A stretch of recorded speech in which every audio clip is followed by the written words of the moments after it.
નવસારીના બિલીમોરાના પાણી પુરવઠા વિભાગમાં ખોટા બિલો અને ટેન્ડરિંગ પ્રક્રિયા કરી 9 કરોડની ઉચાપત કરાઈ હતી, જે મામલે 14 લોકો સામે ફરિયાદ નોંધાતા સુરત સીઆઈડી ક્રાઇમની ટીમે 10ની ધરપકડ કરી છે.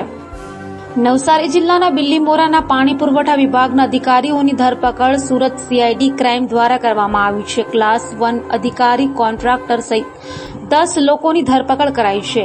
આરોપીઓમાં મહિલા અધિકારી પણ સામેલ છે. આ તમામ આરોપીઓએ પાણી પુરવઠામાં ખોટી રીતે ટેન્ડરિંગ કરાઈ હતી. વાત એમ છે કે નવસારી અને આજુબાજુમાંથી પાણી પુરવઠાનું કૌભાંડ આચરાયું હતું, જે અંગે સીઆઈડી ક્રાઇમ દ્વારા સરકારી કર્મચારીઓ સામે ગુનો નોંધાયો હતો. સુરત સીઆઈડી ક્રાઇમ દ્વારા 5 સરકારી અધિકારીઓ સહિત 10 લોકોની ધરપકડ કરાઈ છે.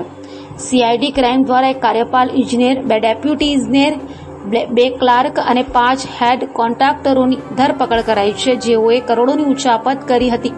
સરકારી અધિકારીઓ અને કોન્ટ્રાક્ટરો દ્વારા ઉચાપત કરાઈ, જેમાં તેઓએ 90 સરકારી કામો ન કરી કૌભાંડ આચર્યું હતું. હાલ તો આ મામલે વધુ તપાસ હાથ ધરાઈ છે.